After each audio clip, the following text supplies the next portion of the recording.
Carol is 28 years old, standing in her kitchen outside Chicago in 1956. The oven timer is set for 5:40. The pot is on the stove. There's a hand mirror propped against the sugar bowl and a lipstick tube on the counter, coral-colored, uncapped. The lady's home journal is face up beside it. She's already changed into the pressed house dress. She is doing 12 specific things right now. None of them were ever officially required.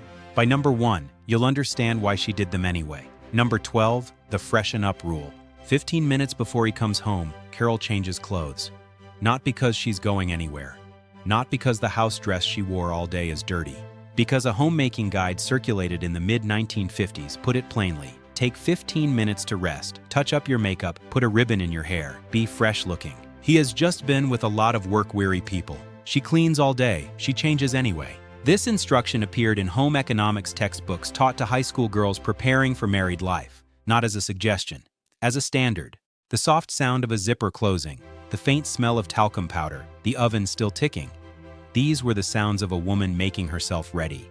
The house dress on the hook was not fashion, it was a uniform. The ribbon was not romance, it was maintenance. Number 11. The hourglass was built. Underneath the house dress, Carol has been wearing a girdle since 8 in the morning. It is now 5:30. It does not breathe. Christian Dior's new look required a nipped waist and full hip. That shape did not come from nature. It came from foundation garments. The Academy of Beauty and Charm made the position clear. Every woman wore one. Brands like Playtex marketed their living girdle as comfort, liberation from the old corset. The hourglass figure was not a body type, it was built. The difference was that the girdle was sold as a choice. That made it harder to question. Number 10. The smile had a start time. Happiness was not merely felt in 1956, it was performed on a schedule. Be happy to see him. The sound of a car in the driveway was a cue. The quick check of her reflection in the kitchen window was preparation. The door opening was a performance. Carol has had her own day. The washing machine gave her trouble. A neighbor said something she is still turning over in her mind. None of that is relevant. The smile is already waiting. A wife who didn't greet her husband warmly was described as failing at her most important job. The door opened at 5:45. The smile had a start time. Number 9. The silence rule.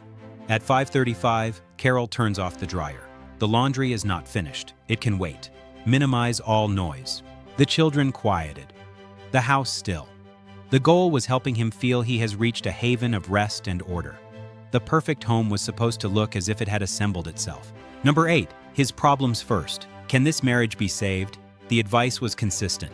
Don't bother him with petty troubles. Let him talk first. His topics are more important.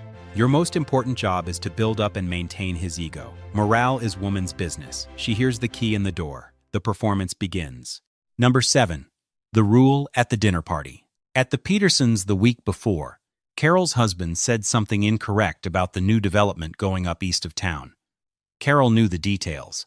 She had read the piece in the paper herself. She refilled the water glasses. Multiple marriage guides of the 1950s warned against contradicting a husband in public, even on factual matters. Disagreement was to be saved for behind closed doors, if expressed at all. Some guides went further. If a wife had to offer a different view, she should find a way to make him feel he'd arrived at it himself. The advice columns treated a wife who corrected her husband in front of others as a wife who was being domineering, who was damaging the marriage. The etiquette was not about politeness. It was about who was allowed to be right in the room. The more Carol knew, the more carefully she managed what she let herself show. Until now, every rule on this list was something Carol could handle herself: a pressed dress, a turned-off dryer, a held-back opinion. The next rules didn't wait for her at the mirror. They were waiting for her in waiting rooms, bank windows, and advice columns with circulation numbers in the millions. Number 6. The Marriage Counselor's Rule. In 1957, an organization called Divorcees Anonymous existed for the purpose of helping women avoid divorce. It was founded by an attorney named Samuel M. Starr. Scholar Kristen Salello documented its work in Making Marriage Work. When a woman came to Divorcees Anonymous after discovering her husband was cheating, the organization's solution was to take her to a beauty salon, sew her new clothes, and work on her mind and her heart as well as her appearance. When she was deemed improved, they arranged a meeting between her and her husband. Clifford Adams, in his Ladies' Home Journal column, Advised wives whose husbands were physically violent that avoiding arguments, indulging their husbands' whims, and helping them relax would foster harmony and make them happy wives.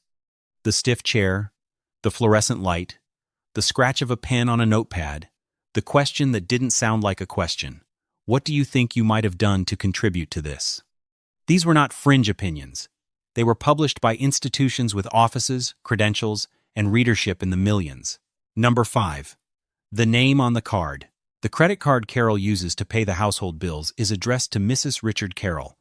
Before the Equal Credit Opportunity Act was signed on the 28th of October, 1974, married women could not obtain credit cards in their own names. The card came as Mrs. Husband's name. The credit history, however carefully she managed the account, however faithfully she paid the balance accrued only to him, if he died, if she divorced. Her financial record disappeared. As one woman recounted in an oral history documented by the Smithsonian American Women's History Museum, she applied for a card in the early 1970s, was turned down, and was told that if her husband wished to apply, he could. She earned more than he did. The fluorescent light above the bank counter, the card sliding across the window, the name on the front that was and was not hers. She did the work. The record said otherwise. Number 4. The baby letter. When Carol and Richard apply for a larger house in 1961, the bank has a question. In some banks during the late 1960s and into the early 1970s, if a couple wanted the wife's income counted in a mortgage application, they were required to produce what was informally called a baby letter, a signed statement from her doctor confirming she had had a hysterectomy or was using birth control and would not become pregnant. One woman, whose letter was later compiled in archives by the National Organization for Women, wrote that a real estate agent required written proof of birth control before he would show her homes. The bank's reasoning? If she became pregnant, she might leave the workforce. Her income would disappear. Until 1978, it was legal to fire a woman for being pregnant. The dry sound of a form being pushed across a desk, the pen, the sealed envelope that travels from her doctor's office to a loan officer's filing cabinet. The house required a letter about her body. Number 3. The divorce that was her fault. Carol's friend Margaret left her husband in 1958. The marriage was not good. She left anyway. People stopped including her in things. The dinner invitation didn't come. The bridge table had a different arrangement. When Margaret's name came up in conversation, there was a particular silence, not hostile, just pointed. The question underneath every gathering was the same unspoken one. What did she do wrong? Divorce in the 1950s was widely understood as a failure, and the failure was most legibly hers.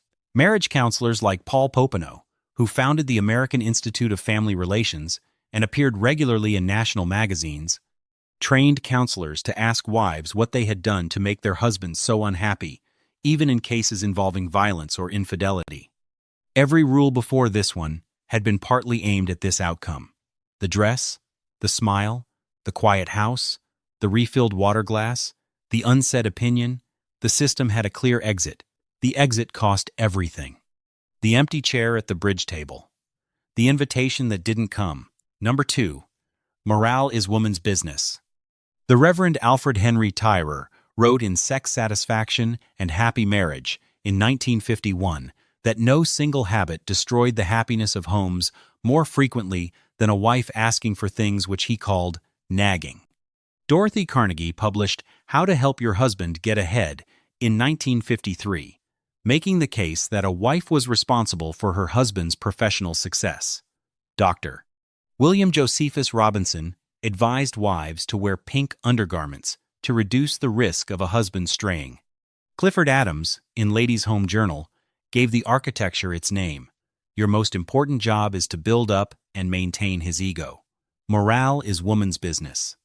Carol knows this rule better than any other. She never read it in a book. She watched her mother. The oven timer goes off. She pulls on the oven mitts. She calls to the front room. The look on her face, the warmth in the voice, nobody required it exactly that way. But everybody expected it. The lipstick was maintenance. The smile was labor. The cheerfulness was a job with no title, no description, and no pay. Number 1. The condition. Here is the thing about all 12 rules. Carol could do everything right. She could keep the house, time the dinner, quiet the dryer, hold her tongue at the Petersons, smile at the right moment, wear the right clothes, see the right counselor if the marriage wobbled. She could manage the credit account faithfully for 20 years. And still, no credit history in her own name, no individual claim to the mortgage without his signature, no legal protection if the pregnancy she planned privately became a reason to let her go. No institutional support if the marriage failed. Only professional guidance on how to try harder. And if she left, her reputation bore the weight of it. Every rule on this list, the dress, the noise, the smile, the silence at dinner, the counselor's question, the bank form, the baby letter pointed in the same direction. A woman's financial future, her housing, her social standing, her professional protection, and her personal safety were conditional. Not on what she did, on whether her husband stayed. The rules were how she maintained the arrangement that made her future possible. Not as love, as insurance. Carol looks at the mirror at 5:35. She checks the lipstick. She hears the car in the driveway. She is not thinking about any of these rules. She doesn't have to. They have become the texture of her days. Carol is still at the counter when the oven timer goes off. She wipes her hands on the house dress. The lipstick tube is where she left it, by the hand mirror propped against the sugar bowl. Some of the rules she lived inside were printed in magazines. Most of them were not. The unwritten ones were often stronger because nobody ever had to defend them. If you knew a woman who kept a rule like this, a name on a card that wasn't hers, a smile she had ready at the door, leave her story below, subscribe, and follow us to the next hidden code.